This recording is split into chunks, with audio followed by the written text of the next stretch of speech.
¿Cuántos están agradecidos con Dios? Porque Él ha sido bueno, apenas estamos empezando el año y ya hay muchas razones por las cuales estar agradecidos. Amén. Es una bendición estar siempre en la iglesia, donde adoramos, donde escuchamos la palabra, donde podemos estar juntos. Y yo quiero invitarle que me acompañe en Lucas capítulo 1. Lucas capítulo 1, vamos a empezar en el verso 5 hasta el verso 25. Estamos iniciando en este día una nueva serie que por los próximos 4 meses, de enero a abril, vamos a estar estudiando el Evangelio de Lucas. Y hemos titulado esta serie Lucas, el Salvador para todos. Porque el Evangelio de Lucas en particular nos habla mucho acerca de cómo Jesús interactuó con diferentes tipos de personas. Y al leer este relato, al leer este Evangelio, aprendemos que Jesús no hizo ni hace acepción de personas. Él se sentó y habló y dialogó e interactuó con religiosos, con fariseos, con escribas, pero también con gente marginada por la sociedad.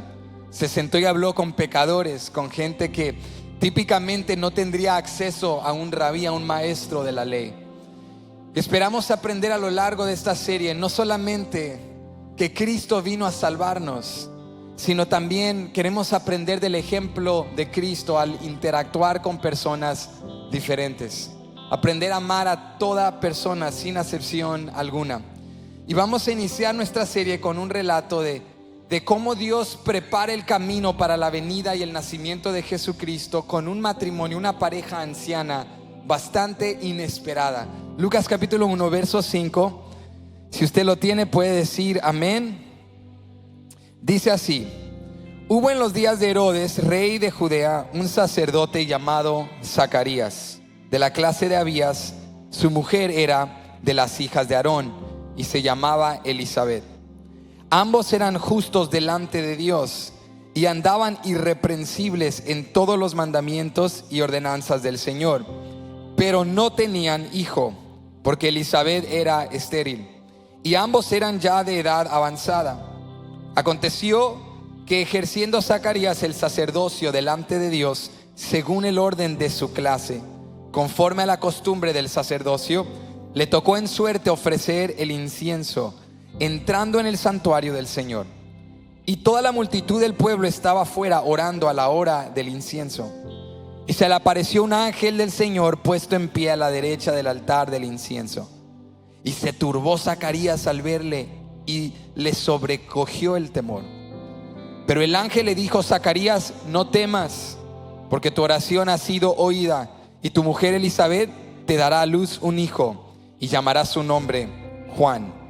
Y tendrás gozo y alegría, y muchos se regocijarán de su nacimiento, porque será grande delante de Dios. No beberá vino ni sidra, y será lleno del Espíritu Santo aún desde el vientre de su madre. Y hará que muchos de los hijos de Israel se conviertan al Señor Dios de ellos. E irá delante de él con el espíritu y el poder de Elías, para hacer volver los corazones de los padres a los hijos, y de los rebeldes a la prudencia de los justos, para preparar al Señor un pueblo bien dispuesto. Dijo Zacarías al ángel: ¿en qué conoceré esto? Porque yo soy viejo y mi mujer es de edad avanzada. Respondiendo el ángel le dijo: yo soy Gabriel, que estoy delante de Dios, y he sido enviado a hablarte y darte estas buenas nuevas. Y ahora quedarás mudo y no podrás hablar hasta el día en que esto se haga, por cuanto no creíste mis palabras, las cuales se cumplirán a su tiempo. Y el pueblo estaba esperando a Zacarías y se extrañaba de que él se demorase en el santuario. Pero cuando salió, no les podía hablar, y comprendieron que había visto visión en el santuario. Él les hablaba por señas y permaneció mudo. Y cumplidos los días de su ministerio, se fue a su casa. Después de aquellos días, concibió su mujer Elisabet, y se recluyó en casa por 5 meses, diciendo, verso 25: así ha hecho conmigo el Señor en los días en que se dignó quitar mi afrenta entre los hombres. Yo quiero hablarte en este día bajo el tema: te escogió a ti. ¿Cuántos creen que han sido escogidos de parte de Dios? Yo quiero desafiarte y recordarte en este día que Dios no solamente escogió a pastores, a líderes, a otros, también te ha escogido a ti y me ha escogido a mí. Y te ha dado un propósito específico. Y este día yo quiero desafiarte a entender qué implica que tú y yo hemos sido escogidos por Dios. Ahí donde estás, inclina tu rostro conmigo, vamos a orar. Padre, te damos gracias por este día. Gracias por tu palabra. Gracias, Dios, porque tú no haces acepción de personas. Bendecimos tu nombre, que no escoges solo a gente poderosa, popular, famosa, dotada, porque si no, todos los que estamos aquí quedaríamos excluidos. Gracias que no buscas a gente perfecta, sino perfeccionas a gente dispuesta. Gracias que tú estás aquí, a la obra de Cristo que se vino a cumplir en nuestras vidas. Háblanos en este momento y ayúdanos a entender qué implica que somos llamados y escogidos para salir de este lugar llenos de fe y llenos de esperanza, no cohibiéndonos, no minimizando, no descalificándonos, sino llenos de fe para creer lo que tú nos has prometido. Pedimos esto en el nombre de Jesús y todos decimos amén. Puede ocupar su lugar. Te escogió a ti. La Biblia nos enseña que si tú y yo somos hijos e hijas de Dios, discípulos y seguidores de Jesucristo, tenemos un llamamiento santo. Tenemos un llamado de parte de Dios. Quizá no todos compartamos del mismo ministerio particular.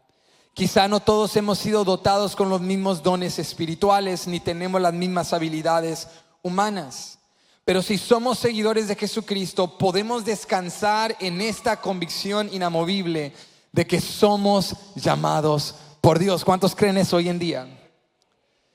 Pero cuando yo analizo esta frase, esta declaración, esta verdad de que tenemos un llamado de parte de Dios, viene a mi mente la pregunta: ¿qué es lo que eso significa realmente? ¿Qué significa ser llamado por Dios? ¿Qué significa que yo tengo un llamamiento? Creo que a veces pensamos que eso significa que tenemos que servir en el ministerio tiempo completo, o que tenemos que quizá añadirle a nuestro nombre algún título religioso. Pero no, la Biblia nos enseña que Dios siempre ha usado a gente ordinaria y común para hacer cosas increíbles para su gloria.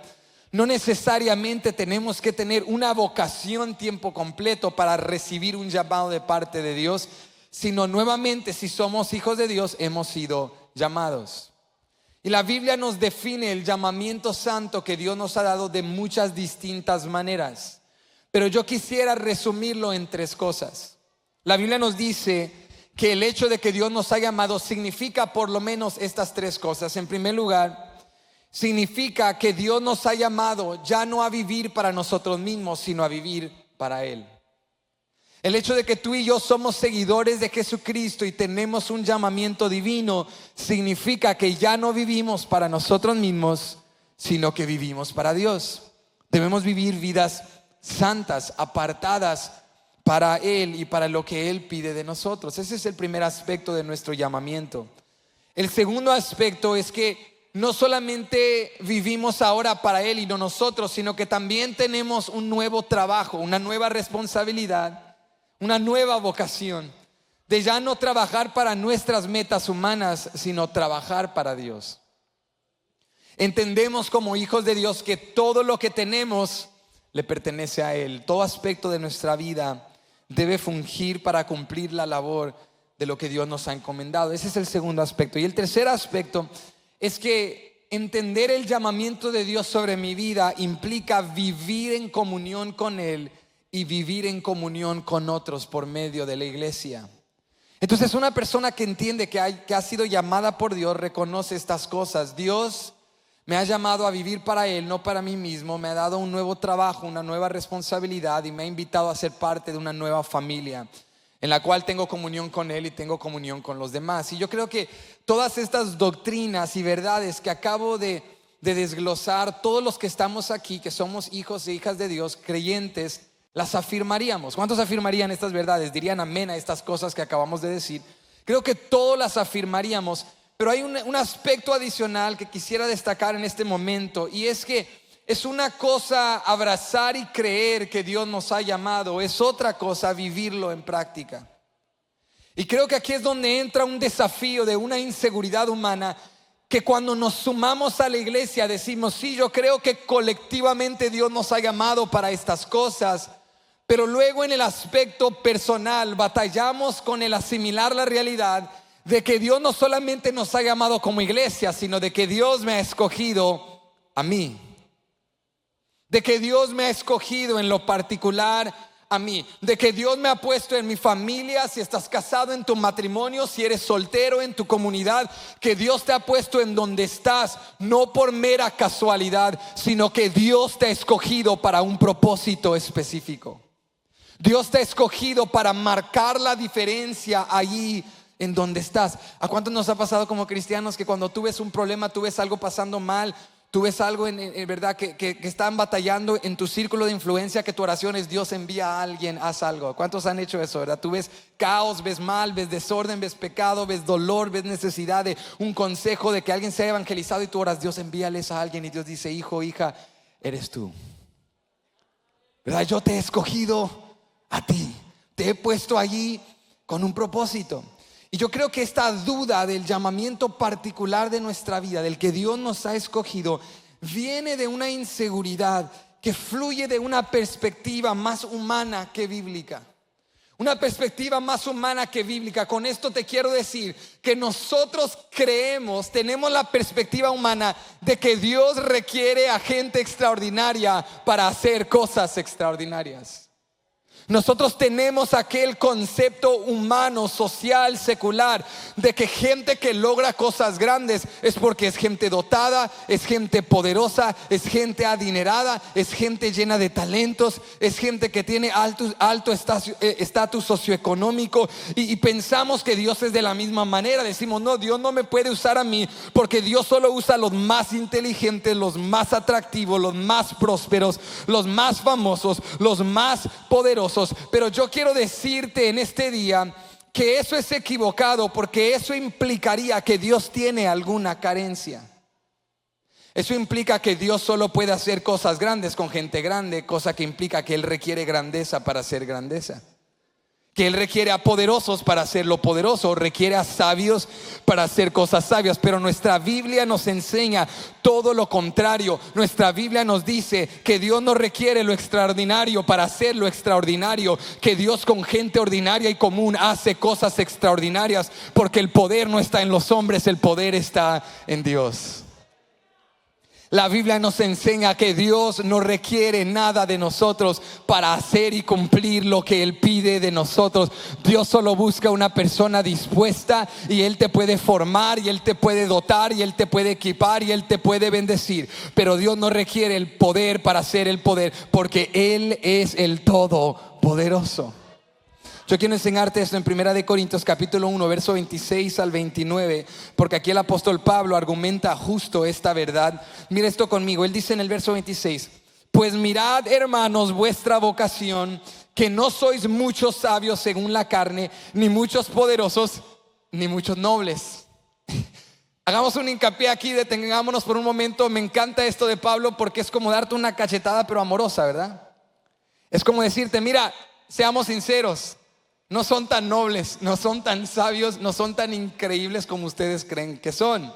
Vamos a ser sinceros, vamos a autoevaluarnos, autoexaminarnos, y vamos a reconocer que en la escala de perfección realmente no tenemos mucho que ofrecer. Pero Pablo dice: no hay problema, porque Dios no requiere tu sabiduría, tu poder o tus habilidades para usarte. Mira esto conmigo. Dice: pues mirad, hermanos, vuestra vocación, que no sois muchos sabios según la carne, ni muchos poderosos, ni muchos nobles, sino que lo necio del mundo escogió Dios para avergonzar a los sabios, y lo débil del mundo escogió Dios para avergonzar a lo fuerte, y lo vil del mundo y lo menospreciado escogió Dios, y lo que no es, para deshacer lo que es, a fin de que nadie se jacte en su presencia.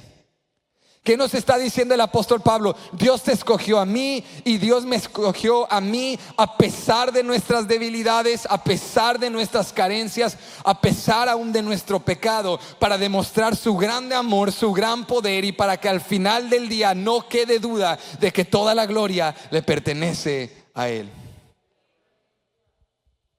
Cuando venimos al Evangelio de Lucas, nos encontramos con una historia que da apertura a este Evangelio, a este relato. Y no es la historia del nacimiento más importante de todo el universo. No es la historia del nacimiento de Jesucristo, sino que antes de hablarnos del nacimiento de Cristo, Lucas nos habla del nacimiento de Juan el Bautista, el profeta que Dios utilizaría para preparar el camino para la venida del Jesús, para preparar a una generación que se iba a arrepentir y que iba a disponer su corazón para recibir las nuevas del reino de los cielos.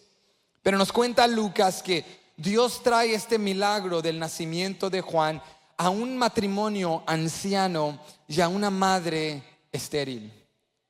Y aunque Zacarías y Elizabeth creían por mucho tiempo que quizá Dios nunca podría usarlos para algo como esto, Dios les dice: yo los escogí a ustedes. Ahora, el Evangelio de Lucas es un evangelio muy especial porque los eruditos nos ayudan a entender que Lucas muy probablemente fue un gentil. Fue escrito este evangelio desde la perspectiva de alguien que no necesariamente pertenecía al sistema religioso judío, pero sí a alguien que de oficio era doctor, que viene a fungir como un historiador, que en la totalidad escribe 2 libros que realmente son uno de 2 partes, Lucas y el libro de Hechos, y se lo escribe a un amigo llamado Teófilo para contarle la verdad de todo lo que Jesús había hecho, de su ministerio, de su muerte, resurrección y de sus discípulos, sus seguidores y la iglesia que continuó su misión. Y cuando Lucas le escribe a Teófilo, le dice: mira, Lucas, yo fui muy detallista en investigar, en corroborar, en reconciliar historias y asegurarme de que lo que te estoy compartiendo es la verdad. Porque yo quiero que tú recibas la verdad y que tú creas en Jesús y que entiendas lo que Él hizo. Y la primera historia que comparte Lucas es la historia de Zacarías y de Elizabeth. Y al ver su historia vamos a aprender algo importante acerca no solamente de cómo Dios los escogió inesperadamente a ellos, pero también de cómo Dios nos escogió a nosotros. Y yo quiero que tú y yo veamos lo primero que nos enseña Lucas en la historia de este matrimonio: es que Dios nos ha escogido a hacer cosas que jamás podríamos hacer solos, porque Él es el Dios de lo imposible.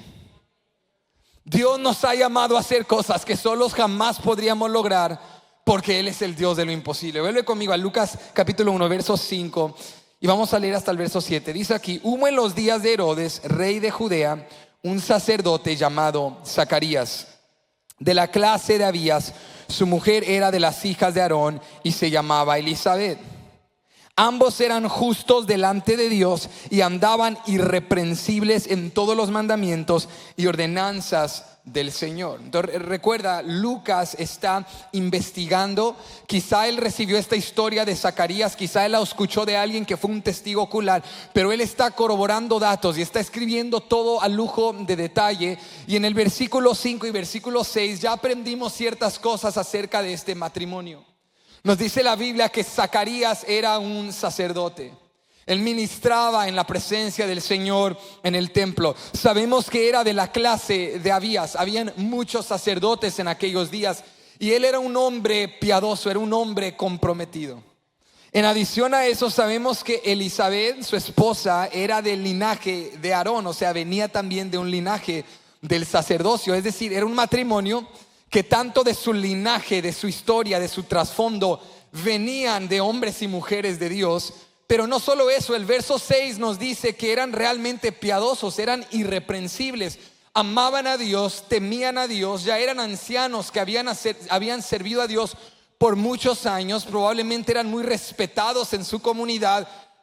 Pero el verso 7 nos dice que aunque eran piadosos y eran justos e irreprensibles y temerosos de Dios, dice, pero no tenían hijo porque Elizabeth era estéril y ambos eran ya de edad avanzada. O sea que tú puedes ser un cristiano, tú puedes servir a Dios, tú puedes estar entregado, tienes metas de hacer cosas para Dios, pero eso no elimina que vivimos en un mundo que nos da versículos 7 Eso no elimina que vivimos en un mundo donde hay un pero. Eso no significa que porque seas irreprensible y ames a Dios, no significa que no puedes luchar con esterilidad, o puedes luchar con necesidad económica, o puedes luchar con una enfermedad. Vemos aquí que hay un matrimonio que amaba a Dios, que era irreprensible, que era piadoso, pero, alguien diga pero tenían una necesidad. Estaban luchando con algo. Y cuando Dios comienza a llamarlos, como veremos en un instante, Dios viene a decirles: voy a hacer algo en ustedes que ustedes solos jamás pudiesen lograr. Porque como después diría el ángel Gabriel: yo soy, dijo Jehová, el Dios de lo imposible. Lo que para el hombre es imposible, para mí es posible. Dios viene a llamar a esta pareja totalmente común, totalmente ordinaria. Y digamos, por su caso, por Elizabeth ser estéril, por ellos ser ancianos, es la pareja más inesperada para traer al profeta que prepararía el camino para Jesucristo. Pero Dios comienza a preparar a Zacarías para darle esta palabra. Y dice el versículo 8: aconteció que ejerciendo Zacarías el sacerdocio delante de Dios, según el orden de su clase, conforme a la costumbre del sacerdocio, le tocó en suerte ofrecer el incienso entrando en el santuario del Señor. Entonces mira este otro detalle que nos da Lucas. Hay esta pareja muy contentos, están sirviendo, aparentemente todo se ve bien, pero dice el verso 7, realmente hay un dolor en sus corazones. Hay un desafío en sus vidas de que nunca pudieron tener hijos. Si hoy en día para alguien no poder tener hijos es doloroso, en los días de Jesús era mucho más por el estigma social, por la presión social y religiosa. Porque mucha gente creía en un principio de retribución. En otras palabras, si tú estás luchando con algo en tu vida es por pecado. Si no tienes hijos es porque has pecado. Si estás luchando con una enfermedad es por pecado. Vemos varios instantes en los evangelios de cómo los judíos tenían esta mentalidad. Tú recuerdas, por ejemplo, en el libro de Juan capítulo 8, cuando Jesús va caminando y se topa con un hombre ciego de nacimiento. Y cuando sus discípulos lo ven, le preguntan a Jesús: ¿está ciego por el pecado suyo o por el pecado de sus padres? Porque ellos creían en el principio, la ley de la retribución. Si tú te portas mal, Dios te va a juzgar. Si tú haces lo equivocado, Dios va a venir sobre ti. Y es cierto que Dios juzga, pero Jesús nos enseña algo importante. No todos están enfermos, no todos están luchando, no todos viven con desafíos meramente por un pecado directo, sino a veces es por un mundo caído, por las consecuencias del mundo y porque Dios está haciendo algo más grande que nuestra mente. Y Jesús les dice: no es por el pecado suyo ni de sus padres, sino para que Dios sea glorificado en su vida. Y luego Jesús hizo un milagro extraordinario. Bueno, volviendo a la historia de Zacarías y Elizabeth, es muy probable que gente los miraba con cierto desprecio de la misma manera. Si realmente son temerosos de Dios, ¿por qué no tienen hijos? ¿Por qué están luchando con esto? Quizá algo está mal.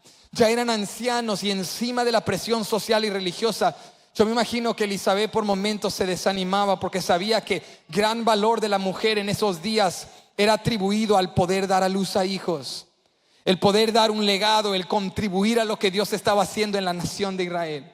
Elizabeth probablemente por momentos perdía sueño en las noches, perdía descanso pensando: si Zacarías muere porque ya somos ancianos, ¿quién cuidará de mí? No existían seguros de vida, no existían apoyos de ese tipo. Si Zacarías se muere, no tengo un hijo que puede proveer, que puede cuidarme, que puede protegerme. Esta era una gran presión para ellos.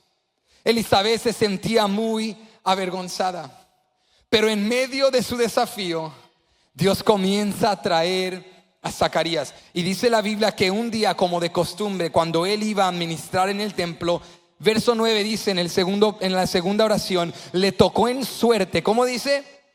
Le tocó en suerte ofrecer el incienso, porque cada día en la mañana y en la noche se tenía que encender incienso para mantener ese olor fragante, para mantener aquello en la presencia de Dios todo el día.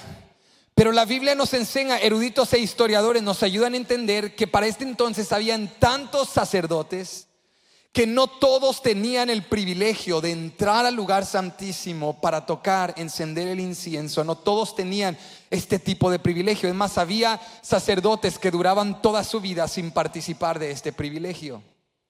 Por eso Lucas nos dice, le tocó ¿cómo? En suerte. O sea, Lucas dice en suerte, pero tú y yo vamos a ver en un momento que no es suerte, sino que Dios estaba obrando algo.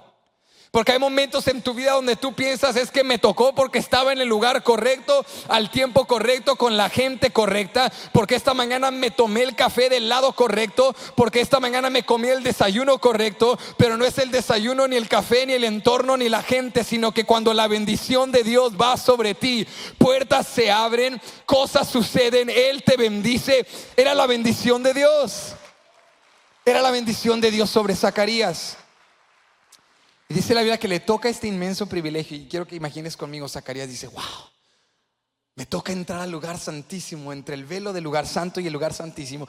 Quizá este era el momento, digamos, ministerial más clave de su vida. Y él está entrando acá, está, ¿verdad?, trabajando con el incienso, está metido en lo que está haciendo. Y luego dice el verso 11, y se le apareció un ángel del Señor puesto en pie a la derecha del altar del incienso. Y se turbó Zacarías al verle y le sobrecogió temor.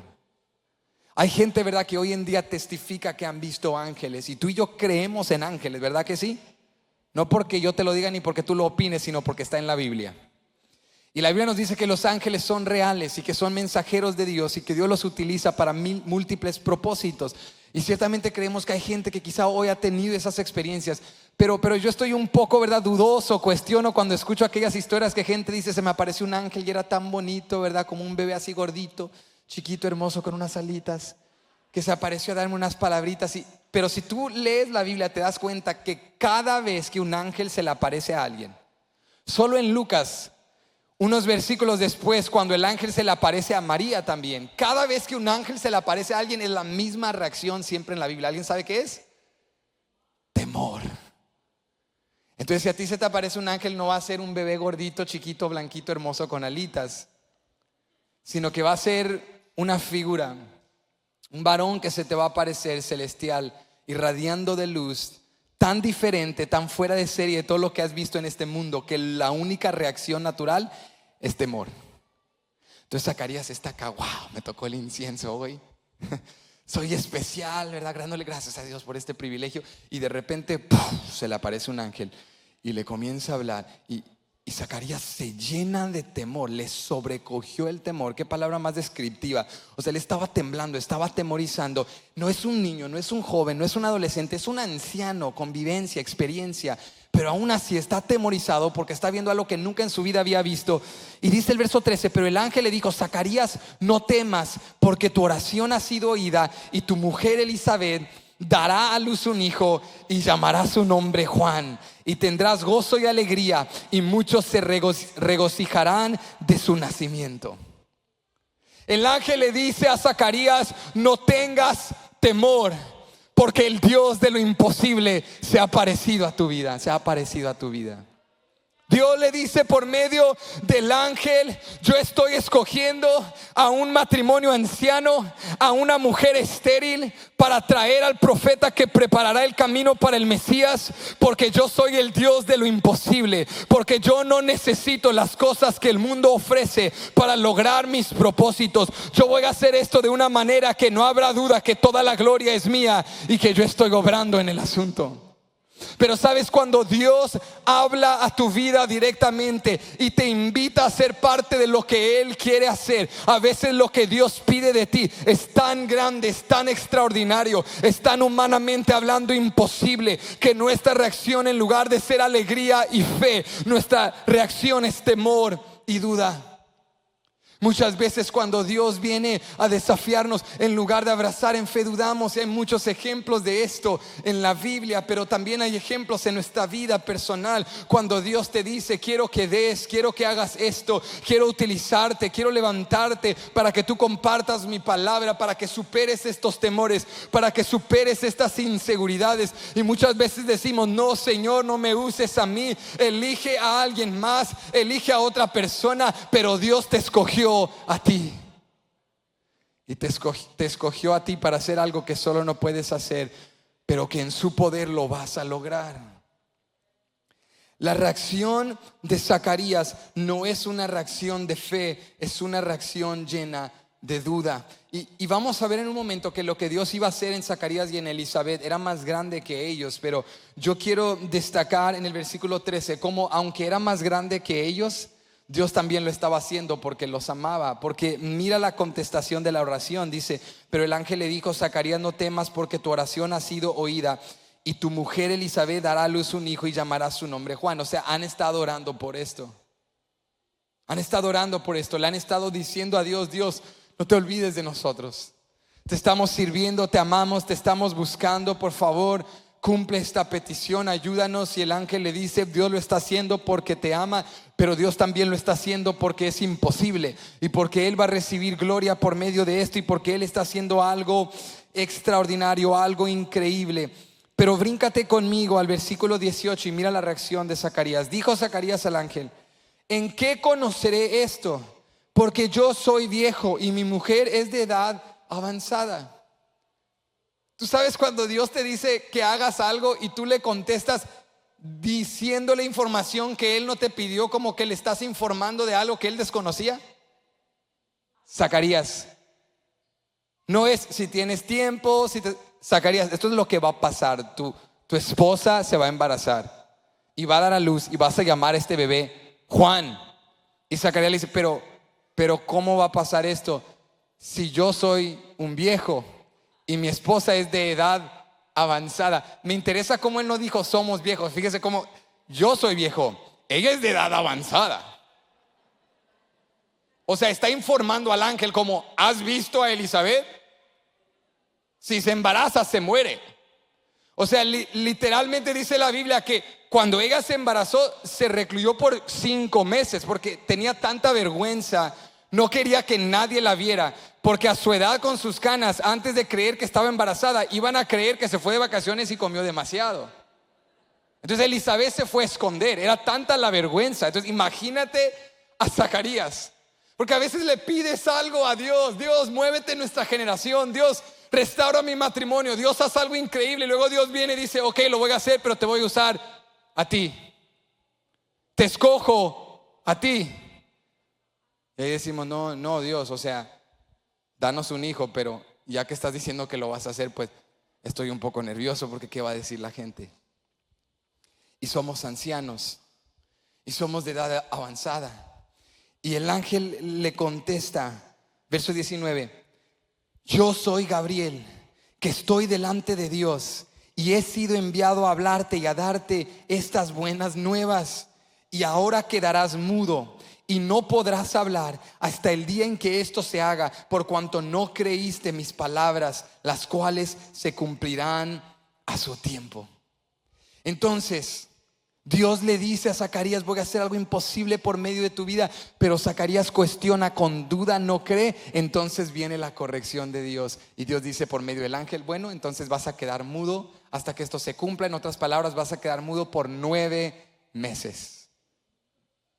Y yo quiero, antes de avanzar, enseñarte un contraste interesante entre la reacción de Zacarías al escuchar del ángel que su esposa estéril dará a luz.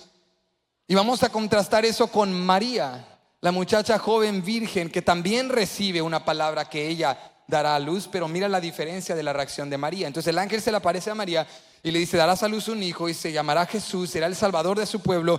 Pero mira esto en el verso 34, bríncate conmigo al verso 34. Entonces María dijo al ángel: ¿cómo será esto? Pues no conozco varón. Respondiendo el ángel le dijo: el Espíritu Santo vendrá sobre ti, y el poder del Altísimo te cubrirá con su sombra, por lo cual también el santo ser que nacerá será llamado Hijo de Dios. Y he aquí tu parienta Elizabeth, ella también ha concebido hijo en su vejez, y este es el 6º mes para ella, la que llamaban estéril. O sea, el ángel tuvo que meter eso ahí, ¿verdad? Dios de lo imposible. La que llamaban estéril, porque no hay nada imposible para Dios. Verso 38. Entonces María dijo: he aquí la sierva del Señor, hágase conmigo conforme a tu palabra. Y el ángel se fue de su presencia. Quiero que notes conmigo algo. Ambos, Zacarías y María, hacen una pregunta. Pero solo Zacarías queda mudo. Solo Zacarías recibe corrección. ¿Por qué? Porque aunque ambos hicieron pregunta, la pregunta de María fue una pregunta solamente de entender el cómo, pero no una pregunta de duda. Pero la pregunta de Zacarías mana de un corazón lleno de duda.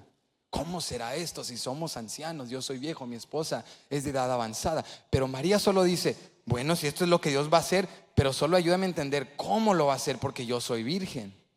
Y el ángel le dice, tranquila, este no va a ser un bebé normal de la simiente del hombre, va a ser un bebé del Espíritu Santo porque es el Hijo de Dios.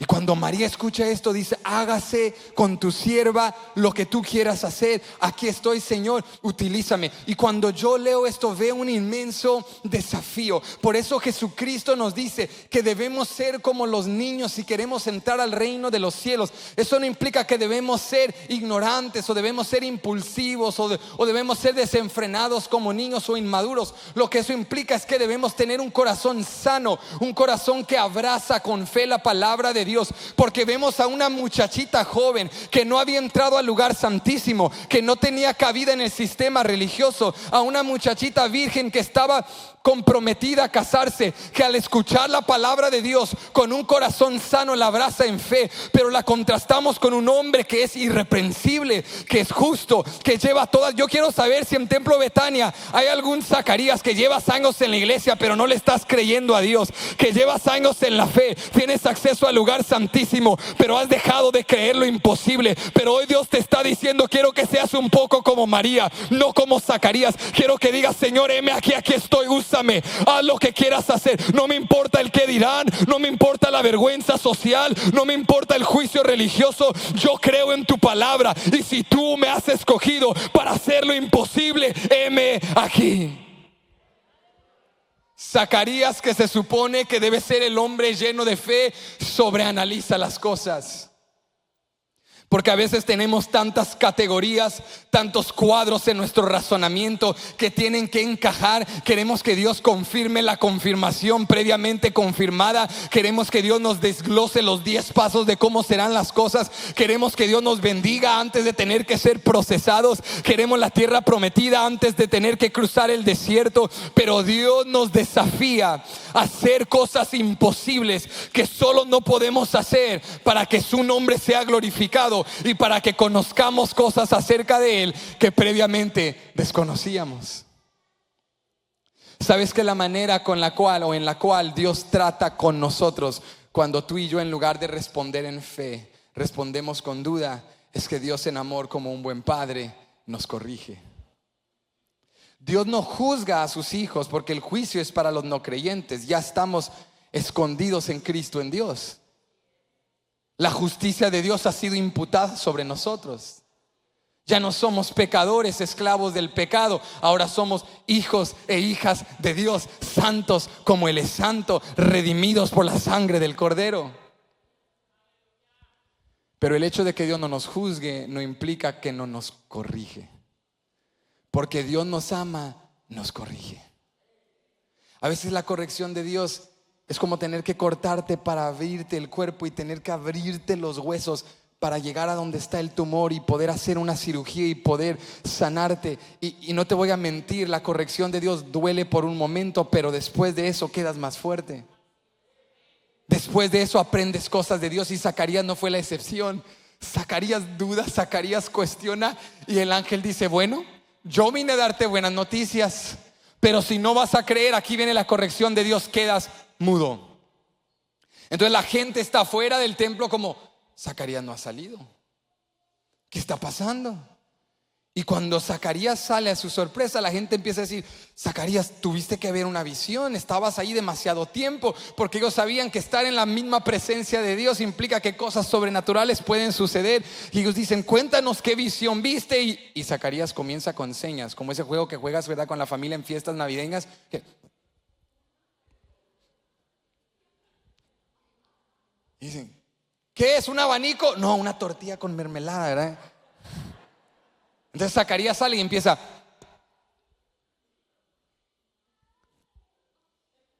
¿tiene hambre? No le entendían.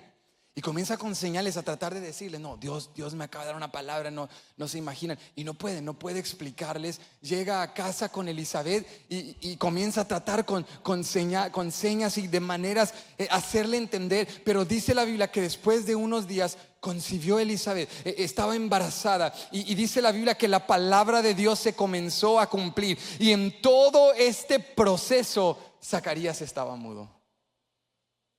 Cuando Zacarías se da cuenta que su mujer estaba embarazada, ni celebrar podía.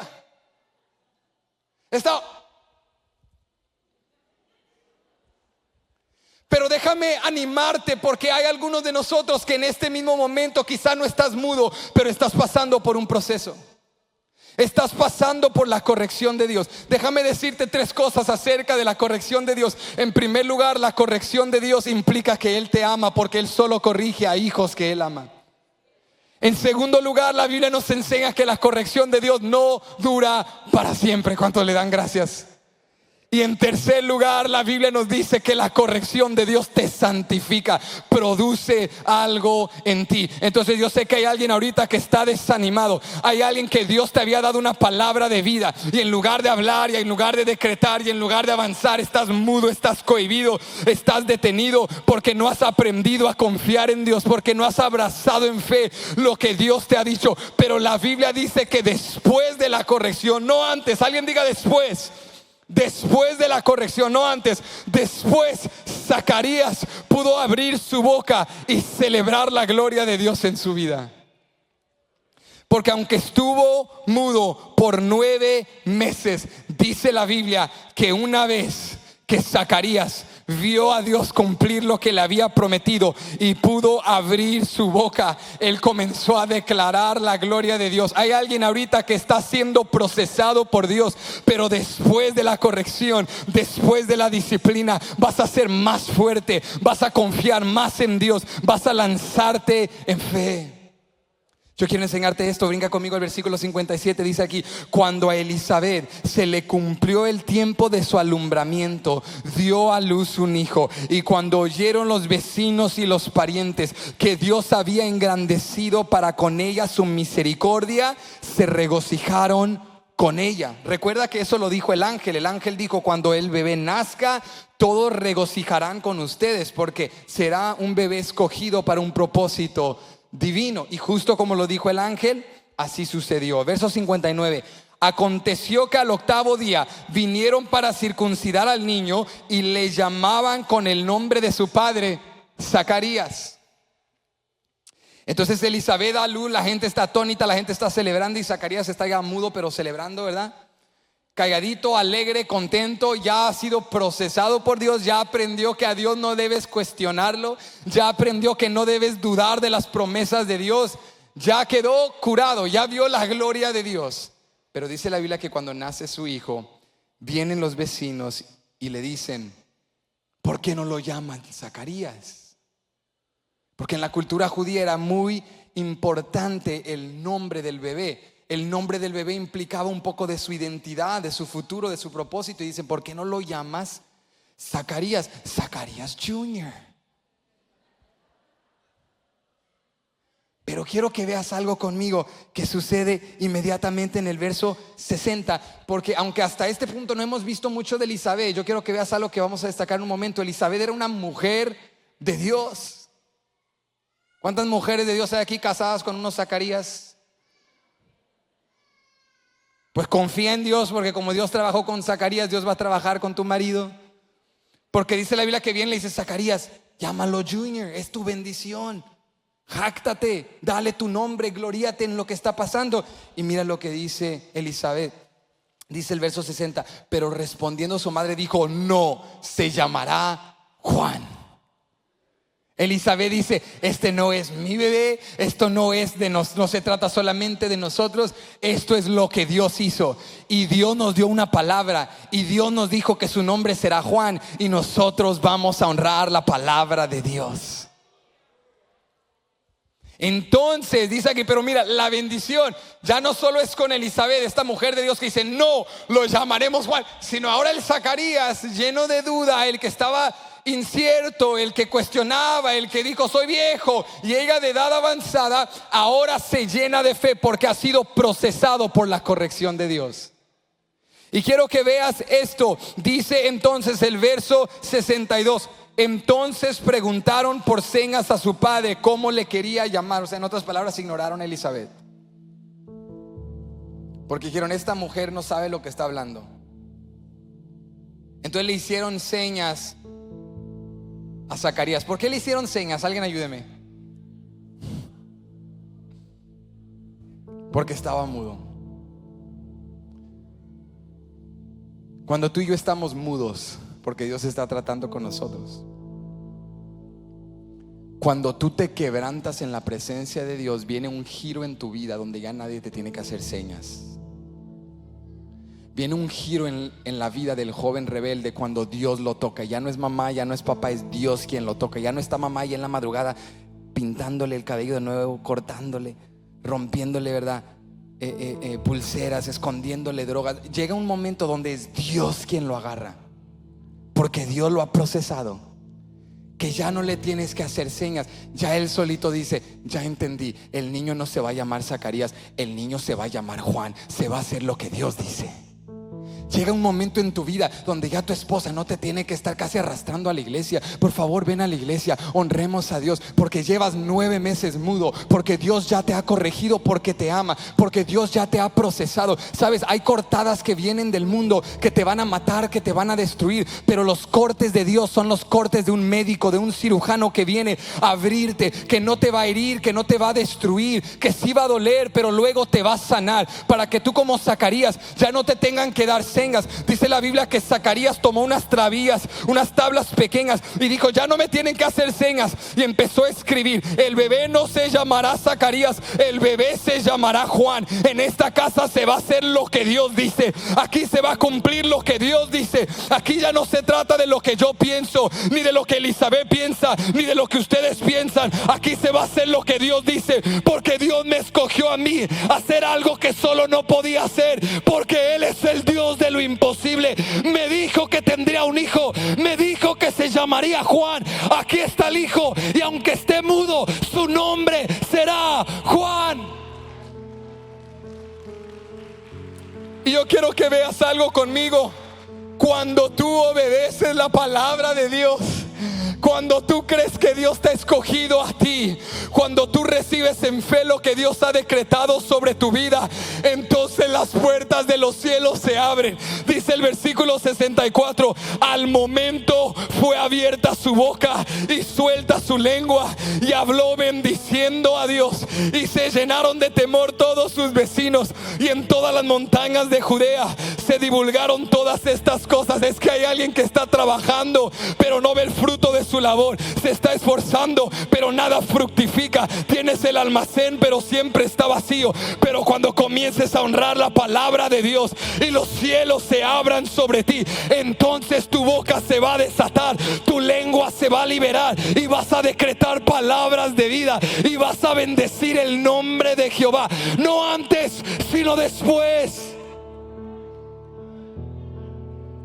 Cuando Zacarías escribe, el bebé se va a llamar Juan, y les enseña la tabla, al momento su boca se abrió, se desató su lengua y comenzó así. Yo me imagino que ese hombre fue corriendo, abrazó a su mujer y le dijo, tenemos 9 meses de conversaciones que recuperar, pero antes de hablar contigo tengo que hablar con el Dios de lo imposible. Bendito sea tu nombre, tú eres el Todopoderoso, tú eres el Dios de Ana, que cuando estaba llorando le dijo, te daré al hijo Samuel. Tú eres el Dios de Moisés, que abrió el mar en 2. Tú eres el Todopoderoso, bendito sea tu nombre. Yo quiero saber si hay alguien en Templo Betania que dice: este año 2022 yo rehúso quedarme mudo antes de que alaben los cielos, antes de que cante la naturaleza. Yo voy a desatar mi lengua, yo voy a bendecir su nombre, yo voy a creer en su palabra. Este año yo desato mi lengua para la gloria de Dios.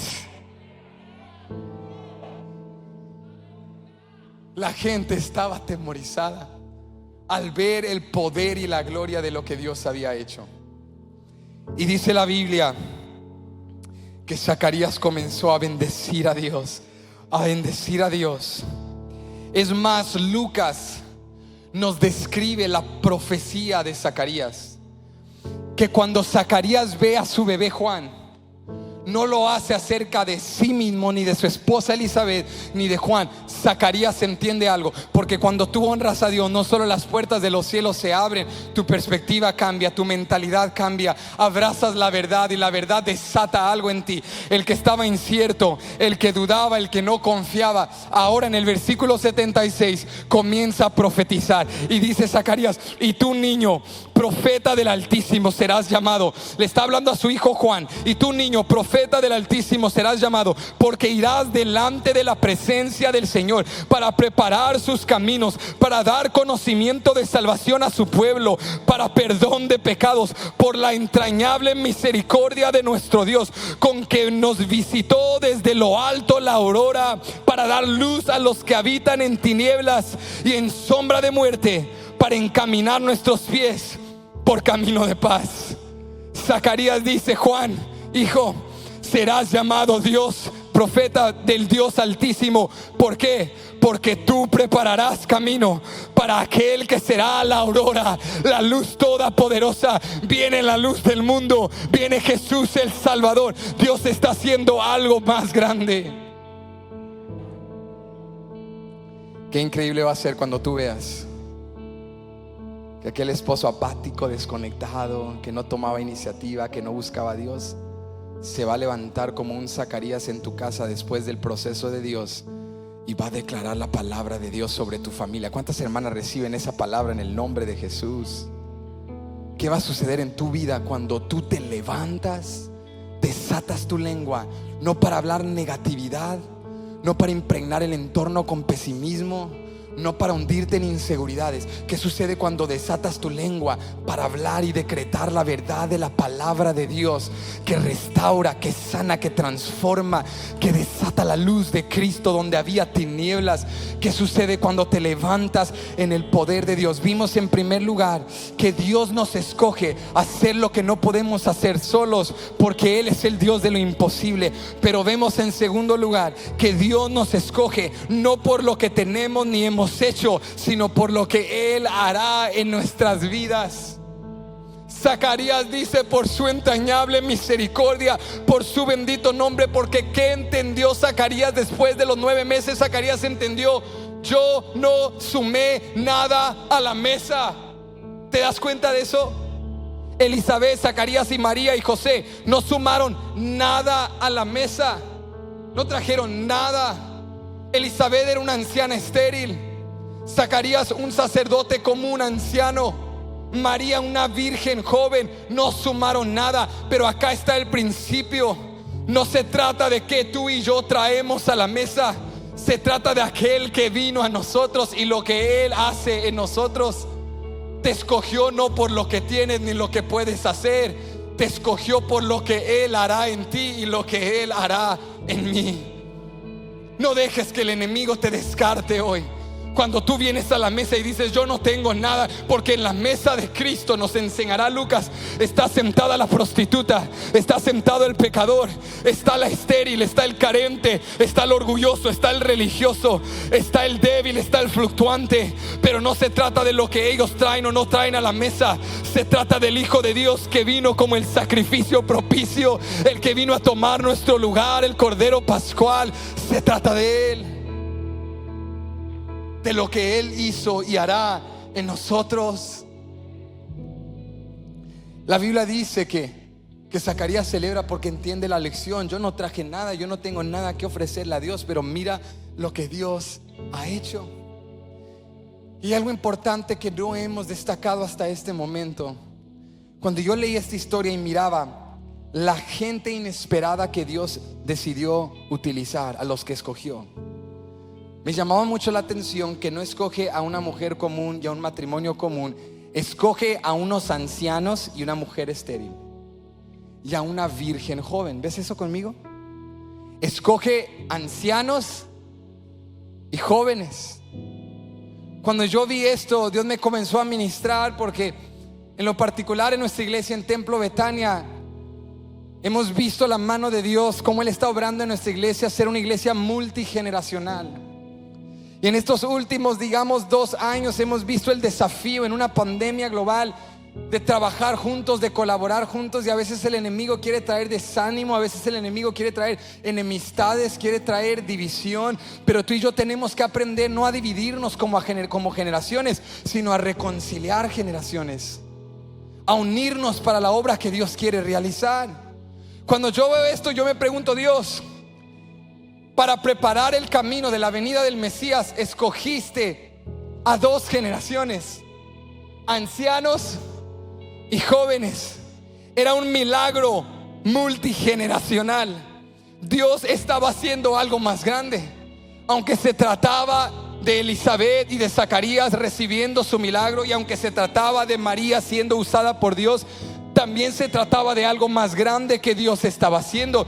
Dios estaba haciendo algo generacional. Dios estaba preparando el camino. Y vemos esto poderosamente en un relato entre medio de este capítulo, cuando dice la Biblia que cuando María recibe la profecía del ángel, ella entonces va a visitar a Elizabeth, su parienta. Y dice la Biblia que cuando llega a casa de Elizabeth, que ya estaba 6 meses embarazada, dice que cuando entra a la casa, Elizabeth es tomada por la presencia del Espíritu de Dios, y el Espíritu la llena. Llega, dice: María, desde que entraste y escuché tu voz, la criatura dentro de mí saltó, porque pude sentir la presencia de Dios. Que eres bendita y bendecida por la criatura que llevas en tu vientre. ¿Qué te quiero decir con esto? Que el enemigo quiere dividir a María y quiere dividir a Elizabeth, pero Dios está diciendo: he puesto algo en Elizabeth, pero también he puesto algo en María. Sí, es la era de María, pero también es la era de Elizabeth. ¿Y qué va a suceder cuando María venga a Elizabeth y diga: Elizabeth, yo también soy parte de lo que Dios está haciendo? Y Elizabeth comienza a decretar palabras de vida sobre la nueva generación. María, serás bendita, Dios te va a usar, Dios está haciendo algo en ti. Hay algo en tu vientre que Dios ha depositado. Hay alguna Elizabeth que está captando lo que Dios está diciendo. Levántate en el nombre de Jesús y declara palabras de vida sobre una nueva generación. Dios ha puesto algo en ti, Dios ha depositado algo en ti, Dios está haciendo algo grande.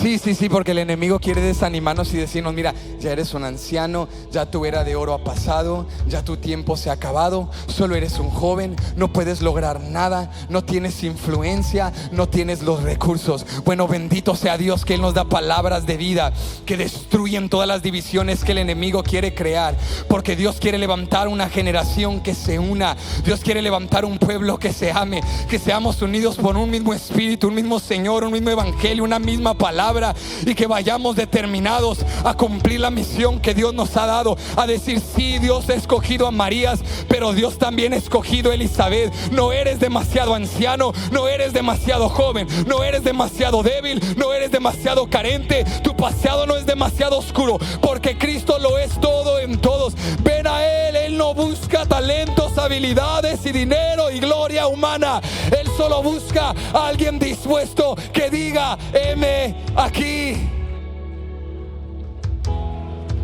Te escogió a ti. Dile a alguien que está a tu lado: te escogió a ti, te escogió a ti. Si no hay nadie a tu lado, decláralo: me escogió a mí, me escogió a mí, me escogió a mí. Él te ha llamado. Dios estaba haciendo algo más grande, pero te quiero dejar con esto y terminamos.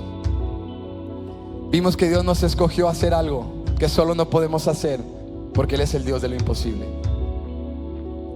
Vimos que Dios no nos escogió por lo que tenemos o hemos hecho, sino por lo que Él hará. Pero por último, vemos que Dios nos escogió no solo para la labor, el trabajo, la misión. Dios nos escogió para sí mismo. Yo quiero que veas algo conmigo, porque podemos cometer el error al leer esta historia de creer que el punto de la historia es que si Dios te escogió, te dará todo lo que pides. Pero ese no es el punto de la historia, porque la verdad es que hay gente piadosa que le cree a Dios y aún así no verán el cumplimiento de lo que están pidiendo. Entonces, ¿qué de ellos? ¿Qué del Zacarías y la Elizabeth que no reciben la promesa? ¿Qué de la María que no es usada para hacer algo tan grande como María lo fue utilizada? ¿Qué de aquellos que estamos en la sombra siendo fieles y nadie conoce nuestro nombre y a veces no se cumple todo lo que deseamos, pero estamos ahí siéndole fieles a Dios? Quiero que entiendas que la bendición más grande para Zacarías, para Elizabeth y para María no era el ser usados, no era la bendición, era tener a Dios. Zacarías entendió algo al final en su profecía que declaró. María cantó un cántico de alegría, una oración de agradecimiento en la cual ella también manifestó: lo más importante no es lo que Dios hará por mí, lo más importante es que me escogió para estar con Él, y si lo tengo a Él, ese es el regalo más grande. No hay alguien aquí que me dice: no, Pastor Benji, no es cierto que Dios es el regalo más grande, pero yo quiero la bendición, yo quiero la prosperidad, yo quiero el cumplimiento. No es justo que ellos recibieron y yo no. Déjame enseñarte cómo lo que tú crees que ellos recibieron realmente no lo recibieron como tú piensas. En primer lugar, la Biblia nos dice que cuando Elizabeth y Zacarías tienen a Juan, dice la Biblia que desde niño, desde pequeño, Juan se fue a apartar al desierto. Es decir que Zacarías y Elizabeth ni lo pudieron criar como un niño normal, no pasaron tiempo con él como padres normales, porque dice la Biblia que desde el vientre de su madre ya el Espíritu Santo estaba sobre él. O sea, fue un niño apartado, vivió en el desierto, vivió preparándose para el ministerio. Es muy probable, por la edad anciana de papá y mamá, que ellos nunca vieron a Juan realizar su ministerio. Probablemente murieron antes de verlo ministrar. Y por último, nos enseña el Nuevo Testamento que Juan muere encarcelado, siendo decapitado por ser fiel a la vocación que Dios le había encomendado. Sí, Dios les dio el hijo, pero el hijo no fue suyo. El hijo tenía un propósito en Dios. Pero Zacarías y Elizabeth entendieron la lección. No se trata de Juan, hijo, no se trata de ti, se trata de lo que Dios está haciendo. Y si a Dios le place que tú y yo seamos el vínculo para traer al profeta, bendito sea su nombre. Y si Dios elige a alguien más, bendito sea su nombre, porque tenga o no tenga lo deseado, lo que yo más anhelo es a Cristo Jesús. Él es la luz del mundo, Él es la aurora, Él es la bendición, Él es la gloria.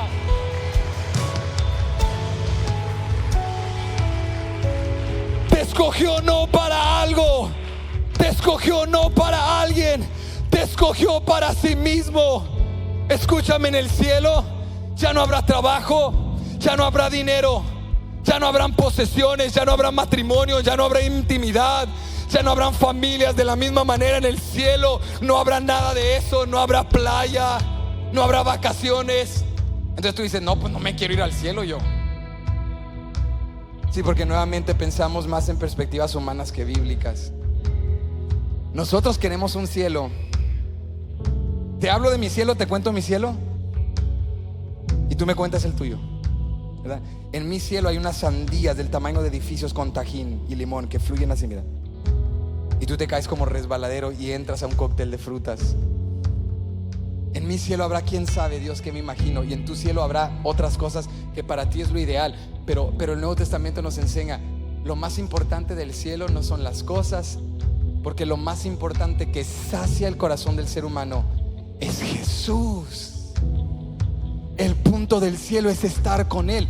¿Qué te enseña esa verdad? Que si hoy te falta algo, te falta dinero, te faltan cosas, te faltan hijos, te faltan posesiones, te falta algo, si tienes a Jesús, no te falta nada. ¿Qué me enseña eso? Puedo practicar lo que haré en el cielo y ahorita en la tierra. Yo ya estoy empezando. ¿Cuántos ya están empezando? Ya tengo todo lo que necesito en Cristo Jesús. María no disfrutó a Jesús. Jesús se dedicó, se preparó al ministerio. Jesús joven fue a morir a la cruz del Calvario. Ella entendió, Elizabeth entendió, Zacarías entendieron. No se trataba de nosotros, se trataba de estar con Él. Dios te escogió para algo más grande. Yo quiero invitarte a que te pongas de pie conmigo.